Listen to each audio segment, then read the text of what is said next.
Low scoring game, that one. Super Rugby round number 9. Highlanders 10, Brumbies 14 against the stereotype of this competition. There's a 3-try game where the Brumbies win it at the end. I feel like if you're a Highlanders fan, you'll probably be a little bit mad about the yellow card at the end because the Brumbies get that final try when it's 15 against 14. There's a yellow card for a kind of head-on-head tackle. It's maybe one that I would have liked to see a little bit of mitigation applied because the ball carrier kind of moved his head forward whilst being tackled. I know the tackler can't be upright. You can't put your head in that position, but that wasn't a typical collision of heads, you know what I mean? Was it Nick Frost? His head kind of shot forward a wee bit. But anyway, the Highlanders had more than enough chances to win this. They had the turnover game going. They had the scrum going. But they only scored the 1 try. They blew a couple of chances. So, yeah, weird game, but tight. Tight one. We'll go through some of the key events and the stats. You guys can let us know your thoughts. The Landers scrum was good throughout the game, really, but especially in the initial period. Kind of tentative first 20 minutes. Really just missed chances were the story of the day. Nobody was really getting on top. There were knock-ons, like Lasanga in one passage of play won a turnover, so the Landers had a penalty. They opt for touch, they kick, and then the Brumbies just steal their line out. That's kind of the story of the first 20 minutes in a bit of a nutshell. Finally, 22 minutes, the Highlanders opt for a 3-pointer.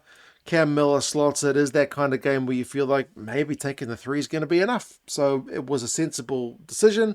One which the Brumbies wouldn't take later. I thought they would have, maybe seen the writing on the wall that it was a low-scoring game. Didn't end up costing them, but maybe on another day it would have.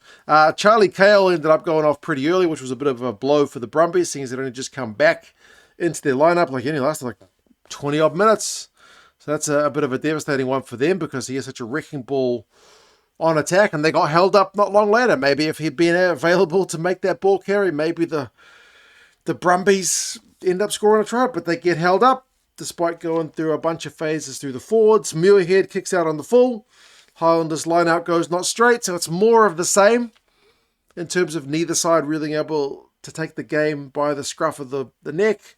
And then the Brumbies, on 34 minutes, to be fair, didn't go for a 3, and it ended up working for them that first time. I guess hindsight's always a beautiful thing, but they go for the corner, the maul gets sacked, but they go through so many phases, and eventually the captain, Ryan Lonergan, he snipes, and it is a try in his 100th game for the Brumbies, so big congrats to him. Puts his team in front 7 points to 3. It is a low-scoring halftime scoreline. Possessions 55-45 to the Brumbies. They've had 63% territory. There's only been 3 line breaks in the entire first half, 2-1 in the Brumbies' favour, but the Landers have busted more tackles. They've won more turnovers. The Brumbies have conceded double the penalties, 6-3, but that's 2 to Slipper and 1 to Alatoa. So it was the scrum that was largely the difference there. It's pretty low scoring. Arm wrestle match. Second half, the Brumbies start with a 50-22.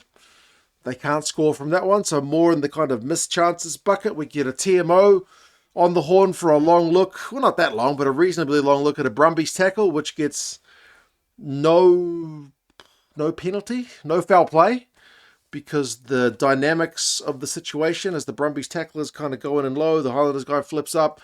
Dynamics of the tackle rather than the lift, which is supposed to be not happening in Super Rugby at the minute. They're not supposed to call or get the referee to stop the game to look at stuff if there's going to be no penalty, no card. But that's one of the rare ones where we did stop for a no foul play. I think it's kind of fair though. I don't have a problem with that one because I don't think it was good enough. I don't think it was low enough and no arms enough to be a grass cutter. I don't think he lifted him. It's just awkward moment. But either way, it's just the way the game was reffed. And then the Highlanders opted for attacking scrum deep into the Brumbies 22. And this is what I'm talking about when I said they had chances. Deep in the attacking scrum. Their scrum's been on top. They get pinged for an early engage, and then they get March 10 for a bit of back chat on that early engage. So, doubling down on mistakes in that moment. They had the Brumbies where they wanted them, they needed to score. Didn't get it done. Brumbies go on attack. Another Highlanders turnover. Tavatavanawai this one after Lasanga had been the guy doing it earlier. That's where I thought the Brumbies probably should have taken the 3. Because they had a penalty not long earlier right out in front. Just take the 3, man. Make it a kind of couple score game. But nope.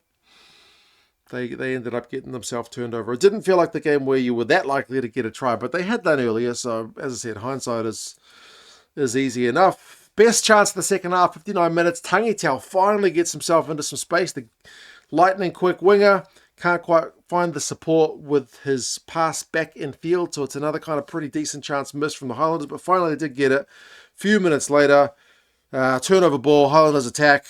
That man Nadeki doing his best kind of BLBRA impression where he basically as soon as he catches the ball he drops it on the toe. Grubber, chase, gather and try time 10 points to 7. Cam Miller, great conversion from him. Landers just need to hold on. But then we get the TMO intervention. It is Henry Bell. It is the yellow card for an upright tackle. But as I said, it felt like the ball carrier's face kind of came at him secondarily, which just didn't look right. You don't see that kind of stuff happen very much. Usually it's just two guys kind of turning their faces at each other, trying to brace for impact, but this felt a bit different. So it might have been nice to see that one mitigated, but nope, it's a yellow card for being upright in the tackle. And I don't want to take away that he puts himself in the position to put himself in the ref's hands by being upright. If you get lower, the ref doesn't have nothing to say. Ultimately, that's what it comes down to, but it just felt a bit different from normal. But anyway, 15v14. Can the Brumbies punish? Yes, they can. Reimer goes over. It comes from a stolen line-out ball as well because the Highlanders don't have a hooker on the field. Their reserve halfbacks having to throw in. Gets stolen. Brumbies go through the phases. Reimer burrows over. Try time, 14 points to 10. That's how the game ends. So Ethan de Groot was clearly really gutted about that one. And this is a brutal one for the Highlanders season. Because remember, they're just in that chasing pack, trying to catch up to 6th spot. This was a great chance to get some points and really narrow that gap, make a push for 6. But now they're still more than arm's length away. But for the Brumbies, equally important for them to stay in the 6 and hunt down the top 3. So, vital win. It was going to be vital for whoever, but I guess for the Brumbies, at least they get a losing bonus point. Possession finishes 50-50. Territory 59-41 for the Brumbies. They did put more kicks in, so that is often the stat, which is the definitive one. Who kicked more? The winning team. This time it's the Brumbies. Neither team's lineup was great, below 80% for both sides, but the Highlanders one was a bit worse. That is one thing de Groot, raised in the quick post-match on-field interview. But the turnovers one was incredible. 11-3. Lasanga, Tavatavanawai, de Groot, they were all winning turnovers. Crazy stuff from the Landers. Line breaks is 5 each. Penalty counts 13-7 against the Brumbies. Scrum, as I said, a large part of that. Highlanders had a better tackle percentage, albeit they had to make a lot more tackles. But yeah, there's enough in that the Brumbies could have lost, the Landers could have won, but sometimes it's just that one move or one try that is the difference. And in this case, it is the Reimer one. Howden made 23 tackles for the Highlanders. Valentini made 15 for the Brumbies and 15 carries, so he was busy.